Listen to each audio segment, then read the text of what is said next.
Finally, your house is mine. You never deserved it. My sister Aurora's voice sliced through the heavy silence of the courtroom, smug and dripping with entitlement. She stood up, caressing her baby bump as if it were a shield, her eyes locking onto mine with pure, unadulterated triumph. Beside her, my parents, Lawrence and Cynthia, were softly applauding, their faces twisted into expressions of disdain that I knew all too well. I did not move. I did not speak. I just stood there watching them celebrate a victory they had not earned. Then the judge looked up from the documents in front of him. His eyes narrowed behind his glasses as he dropped the bombshell that would shatter their entire reality. One of the 12 properties, I see. I would love to take a look at the rest. The smile died on Aurora's face instantly. Before I tell you how my own family tried to frame me to steal my empire, drop a comment telling me, have you ever been underestimated by the people who were supposed to love you? To understand the sheer, unadulterated terror on my mother's face in that courtroom, you have to go back 3 years. My name is Amelia, I am 29 years old, and for most of my life, I was nothing more than a blurred background character in the dazzling movie of my sister's life. They called me the quiet one. The plain one. The failure. But silence isn't empty. It is full of answers. The memory that kept me warm while I watched them panic happened at Aurora's wedding. It was a lavish, six-figure affair held at one of the city's most exclusive hotels. I was not the maid of honor. I was not even a bridesmaid. I was the unpaid logistics coordinator. While Aurora was sipping champagne in the bridal suite, I was hauling 50-pound boxes of floral arrangements up the service elevator because they did not want to pay the venue's setup fee. I was sweating in my off-the-rack dress, invisible to the staff, invisible to the guests. I remember walking past Julian, my brother-in-law, as he adjusted his tuxedo. He did not offer to help. He just looked me up and down with a sneer that curled his lip. Look at you working up a sweat, he laughed, loud enough for his groomsmen to hear. Try not to stand too close to the guests, Amelia. We do not want you ruining the aesthetic. I did not say a word. I just kept walking. But the moment that truly sealed their fate happened at the reception. After 5 hours of manual labor, I was exhausted and starving. I found an empty chair at a table near the back, just looking for a moment to rest my feet and eat a roll. Before I could even sit, my mother, Cynthia, materialized out of nowhere. Her hand clamped onto my shoulder, her nails digging into my skin through the fabric. Oh honey, no, she whispered, her voice dripping with that fake sweetness she reserved for public humiliation. This table is for VIPs. We need this space for people who actually contributed to the registry. Why don't you grab a plate and go eat in the kitchen? It is less crowded and you won't be in the photographer's way. I looked at her. I looked at the table full of strangers who were watching me being dismissed like a servant. The hunger in my stomach turned into something cold and hard. This was not an accident. This was the trap of normalized cruelty. They needed me to be small so Aurora could feel big. They needed me to be the failure so they could feel successful. If I had worth, their entire family hierarchy would collapse. I walked to the kitchen. I stood over a stainless steel counter, eating a cold roll while the sounds of laughter and music drifted through the swinging doors. They thought they had broken me. They thought I was back there crying over my exclusion. But I was not crying. I was checking my phone. A notification had just popped up on my screen from my broker. The closing documents for the commercial building across the street, the one housing the boutique where Aurora bought her wedding dress, had just been finalized. While they were eating dinner paid for with credit cards, I was quietly buying the city they lived in.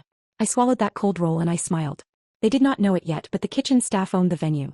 To understand why I did not hesitate to ruin them, you have to see what I saw 2 months ago. It was a Tuesday. I had driven up to my property in Lake Tahoe, a glass-walled sanctuary perched on a ridge overlooking the water. It was the one place where I felt human. It was the one place they did not know about, or so I thought. When I pulled into the driveway, the first thing I noticed was not the view. It was the unfamiliar SUV parked aggressively close to the front entrance. My stomach did not drop. It tightened. I walked up the stone path, my keys ready in my hand. But when I slid my key into the lock, it did not turn. I looked closer. The metal around the cylinder was jagged and raw. Fresh shavings glinted on the welcome mat. They had not just picked the lock, they had drilled it out. I pushed the door open. The silence of my retreat had been replaced by the blaring noise of a television. I walked into the living room and for a second I did not recognize my own home. My vintage leather armchairs were gone. My minimalist coffee table was gone. In their place stood a mountain of unopened boxes, a pastel-colored crib and a changing table piled high with diapers. Aurora was lying on a new garish sectional sofa, eating strawberries out of a bowl I recognized from my kitchen. Julian was mounting a 60-inch TV on the wall, drilling holes directly into the custom Venetian plaster I had imported from Italy. Aurora looked up not with fear but with annoyance. "Oh, you're here," she said, popping a strawberry into her mouth. "We were going to call you, but we have been so busy nesting. We figured you would not mind. You're hardly ever here anyway." I did not answer. I walked past her straight to the floor-to-ceiling glass doors that led to the deck. They were wide open, letting the freezing mountain air blast into the house. I stepped outside. And that is when I saw it. Piled in the corner of the deck, half covered in a drift of fresh snow, were my things. My books. My clothes. And sitting right on top, bloated with moisture and ruined by the elements, were my grandmother's journals. The leather was warped, the pages turned to pulp. Decades of family history, the only inheritance I actually cared about, destroyed because they needed space for a diaper genie. I stood there looking at the ruin of the only thing I loved. The cold wind bit at my face, but I did not feel it. I felt a switch flip inside my brain. It was the click of a safety being disabled. Amelia, stop being dramatic, Aurora called out from the warmth of the living room. She had not even gotten up. Look, you are a 29-year-old spinster. What do you need a 5-bedroom house for? To hoard cats? I'm having a baby. We need this space. We are doing you a favor, really. Giving this place a purpose. She smiled that sickly sweet smile, rubbing her stomach as if her pregnancy was a diplomatic immunity pass for felony breaking and entering. She thought she was negotiating with her pushover sister. She thought this was a family dispute. I turned back to face them. I did not scream. I did not ask them to leave. I did not ask why. I simply pulled my phone from my pocket. Who are you calling? Julian asked, the drill still in his hand. Go ahead. He agrees with us. I did not call Mom. I tapped 3 digits. 911. Address, 440 Ridgeline Road, I said, my voice flat and devoid of any tremble. I have intruders in my home. They have damaged the property and are refusing to leave. Yes, I am the sole owner. Send officers immediately. Julian dropped the drill. It hit the floor with a heavy thud, cracking the tile. It was the sound of their world beginning to fracture. The police arrived in 6 minutes. I did not have to fill out a report. I did not have to explain the intricacies of property law. I simply handed the officer the deed on my phone, pointed to the shattered lock and stepped back. Watching Aurora being escorted off the property should have been satisfying. Instead, it was pathetic. She played the victim with Oscar-worthy dedication, sobbing loudly about her blood pressure and the stress I was putting on her unborn child. Julian followed her, carrying the flat-screen TV he had not finished mounting, looking like a sullen teenager who had been grounded. But the real show had not started yet. Just as the officer was writing the citation for criminal trespass, a black sedan screeched into the driveway, tires kicking up gravel. My father, Lawrence, slammed the car door shut. He did not run to Aurora to see if she was okay. He stormed straight toward me, his face a mask of purple rage. I expected him to yell about the police. I expected him to scream about family loyalty. I did not expect him to smile. It was a tight, grimacing smile that did not reach his eyes. You think you are smart, do you not? He spat, ignoring the police officer standing 10 feet away. You think a piece of paper makes this yours? It is mine, Lawrence, I said, refusing to call him Dad. I bought it. I paid for it. And I am the one pressing charges. He laughed. It was a dry, barking sound. You paid for it. What money, Amelia? The money you made flipping those first few apartments 8 years ago? I frowned. He never talked about my business. He usually pretended it did not exist. Yes, I said. And where did you get the seed money for those investments? He stepped closer, invading my personal space. The officer took a step forward, hand on his belt, but Lawrence ignored him. You did not have a job. You were a nobody. You got that money from me. I stared at him. He was rewriting history in real time. You never gave me a dime, I said, my voice dropping an octave. You told me I was on my own the day I turned 18. That is not how I remember it, he said, his voice loud enough for the neighbors down the ridge to hear. And that is not how the court will see it. We filed the paperwork this morning, Amelia. We are suing you for constructive trust. I blinked. Constructive trust. It was a specific legal term.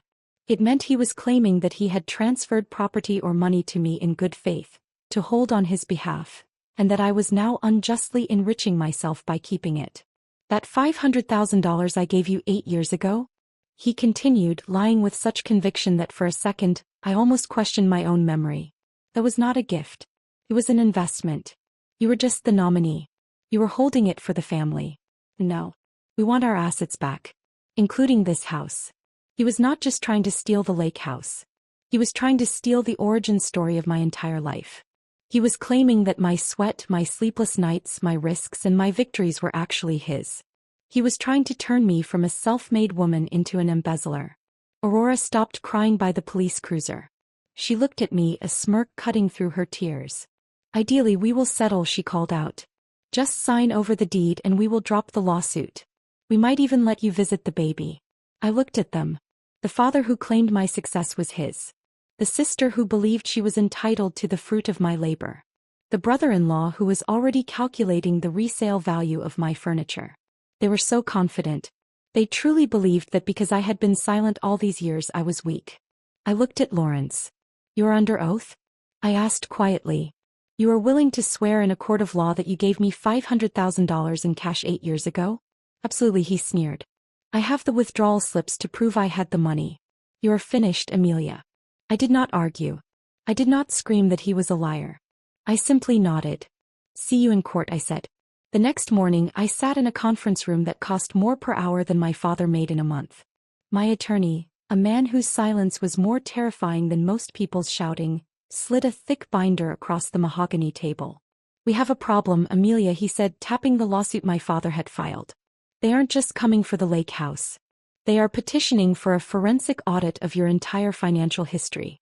They claim that the $500,000 your father invested with you 8 years ago has appreciated, and they are entitled to a percentage of all your holdings." He looked concerned. He thought I was a successful woman about to lose her nest egg. He did not know he was sitting across from a titan. I opened the binder. It contained the real deeds. The ones my family had never seen. The ones hidden behind a fortress of blind LLCs, shell companies, and anonymous trusts. My name appeared nowhere on public records, but the ink in that binder proved the truth. I did not just own a few apartments. I owned the city block where Aurora got her hair done. I owned the warehouse district where Julian's failing crypto startup rented office space. I owned the debt on my parents' country club. My portfolio was not $5 million. It was $150 million. "Let them audit me," I said, leaning back. "Amelia, listen to me," he pressed. "If they can convince a judge that the seed money was theirs, they could tie up your assets for years. We need to prove that the initial investment was yours. We need to show your pay stubs from those 3 jobs you worked. We need to show the bank loans." I shook my head. "No." He frowned. "No," I said calmly. "I don't want to prove the money was mine. I want them to prove it was theirs." My lawyer hesitated. "But that supports their claim." "Exactly. Lawrence says he gave me $500,000 in cash 8 years ago. Unreported, untaxed, under the table." He went still. Then the realization hit him. "If he swears that money was his," he whispered. "Then he isn't just suing me," I said. "He's confessing to federal tax evasion and money laundering." My lawyer closed the file, smiling faintly. "You don't want to win the lawsuit. You want to incriminate them. Correct? Let them lie as loudly as they want." On the morning of trial they were celebrating early. Texts, Facebook posts, smug confidence. I put on my suit. It wasn't clothing. It was armor. In court, Lawrence played the grieving father, claiming the cash was his life savings, kept at home to avoid banks, given to me in trust. Aurora nodded tearfully, smirking at me when the judge looked away. I stayed still. Let them talk. Every detail tightened the noose. My attorney stood. "Come, Bort. You gave my client $500,000 in cash?" "Yes." "Every penny. Did you declare this money as income?" Lawrence shouted that it didn't matter, that it was his and I stole it. My attorney turned to the judge. "Let the record show the plaintiff has admitted under oath to $500,000 in unreported income." The color drained from Lawrence's face. "You have not just sued your daughter," my attorney said. "You have confessed to federal tax evasion and money laundering." Then Aurora screamed, clutching her stomach, collapsing into hysterics. Chaos. Accusations. Sympathy swung toward them. I didn't move. I took out my phone. "Your Honor," I said, "I'd like to submit evidence recorded 20 minutes ago." The video played. Aurora in the lobby, calm, bored. "If the judge sides with Amelia, I'll fake a cramp," she said. "She's weak. She'll fold." Silence crushed the room. The judge looked at Aurora with pure disgust. "Take Mr. Lawrence and Miss Cynthia into custody. Refer Ms. Aurora for perjury and contempt." As the cuffs closed, I looked at Julian. "That penthouse you're renting? I bought the building this morning." "You're evicted." 2 weeks later, I stood alone at my Lake Tahoe home, holding a check from the U.S. Treasury, my whistleblower award. They tried to make me their retirement plan. Instead, their greed paid me. They wanted to destroy me. I let them destroy themselves.